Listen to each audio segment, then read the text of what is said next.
number one, status conferences makes it so the people understand that they're just not out there doing what they want to do, that they're part of the court system. They need to understand that. Number two, there are consequences for not following through with the orders of the court.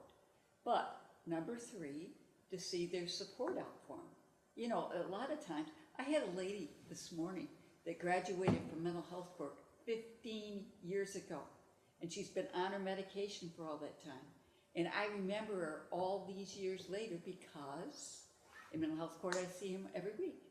And I want to build the same relationship with people that are on assisted outpatient treatment orders so they won't end up in mental health court. And in order to do that, the status conference, I get to know them, they get to know me. They know that, you know, I don't play, but I keep every one of my promises as long as they keep their promises. Then we can make sure that they have a voice and that the worker has an opportunity to hear that voice. And we can make sure that the AOT program they're on is supportive of their lives, the assets they have or don't have, their exact diagnosis, and those kinds of things. And plus, hopefully, it gives them the tools so in the future when, because you know, as we get older, body chemistry change and you have to change your medications and things like that, then in the future they know how to advocate for themselves and to make sure their medications are right. So I think that's another good reason for it. Now, the reason you have the courts part of this process is because there are consequences. And are there occasions at the status conference that I need to remind people what those consequences are? Absolutely.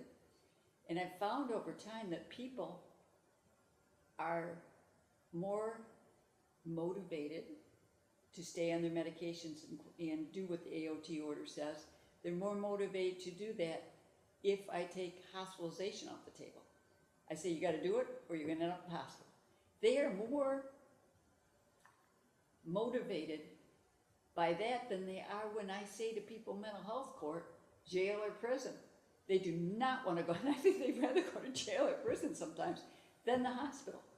Because really, that's the only tool in assisted outpatient treatment that you have.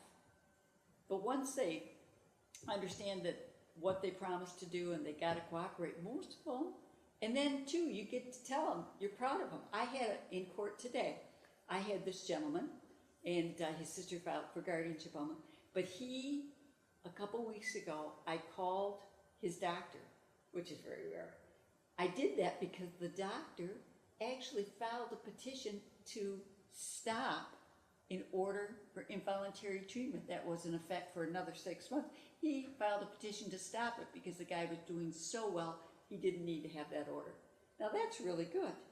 That's really good. And as people make progress on AOTs and stuff like that, they get to see that, you know, they are making progress. And the judge tells them, and then they can tell their families and stuff like that and show them. And because a lot of them, you know, not only do they have to deal with the internal symptoms of mental illness, but also the behavior that they have had as a result of not participating in the appropriate treatment has done nothing but get them in trouble with the law, their families, I ask them all the time, who's mad at you? Well, everybody's mad at me. And then after a while, well, you know, Judge, I thought about that, and now nobody's mad at me. Nobody's, and they always smile and stuff like that. So I think it's very, very helpful for that too. So they understand consequences, they're going to face the consequences, but also we can fine-tune the program to their situation, to their needs.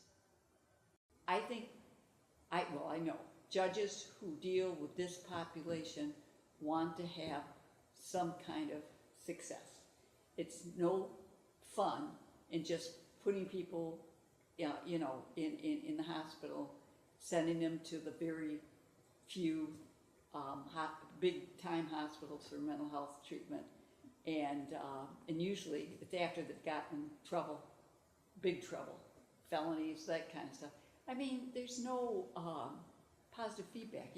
We're in it to make a difference, and I think judges that handle this kind of case, that want to make a difference, if they know that this does, it'll motivate them. It will. I've been doing it, like I said. That's a good thing about it. I've made every mistake, so, you know, and hopefully I've learned from all of them, and hopefully that'll motivate some other judges to do it. I know exactly how you feel. Been there, done that. But it doesn't take that much time, number one. And number two, especially with AOT cases, you do have a consequence to give them, and that's hospitalization. And I also tell them that the people, they are more motivated by not going to the hospital than they are motivated by not going to jail or prison. And that it doesn't take that much time. We have, I don't know, 30 people on the AOT docket, and when I do the reviews, it takes half hour, 45 minutes. Because, I mean, you know, either they have or they have not, either they've got services like they need, or if there's ways in front of it. And, you know, I talk to the caseworkers too. I want this happen, that to happen. And if they can't, they'll tell me. In the long run, I think it saves everybody time because it brings everybody together once a month or however often they are. It brings everybody together. And the question is, and the answer is, and you need what? And I got a phone on the bench, I'll pick it up. I mean, we get it. I have workers all the time, go out in the hallway, make the phone call. A lot of times, people are reluctant. See, with mental illness, it's not like you can take blood pressure or have a blood draw or to see what's the right medication and stuff like that. It's what goes on up here. And the only person that knows what goes on up here is the person who's mentally ill. And you have to motivate them to tell what's going on. And then you have to make sure the right people hear it, like a psychiatrist. I mean, psychiatrists are chemists. And they, it's up to them, and they do a beautiful job, most of them, of making sure the body chemistry is right so the person doesn't have the side effects of mental illness and stuff like that. So if I can go in the hallway and make a get the emergency med review right away and this kind of stuff and that kind of stuff. And that helps them, number one, get that med review as soon as possible. But also, they're in a courtroom setting where people are advocating for them, even the judge. And so I think that helps too. I really do. Like I said, it gives a chance for people to come together and fine-tune the program to the individual, because we're all individuals, and to make sure people are following through on stuff, not only the mental health, the person that has the darn disease, thought I was going to swear, didn't you? I didn't. Has the darn disease, but also the people that are supposed to be getting the services, providing the services.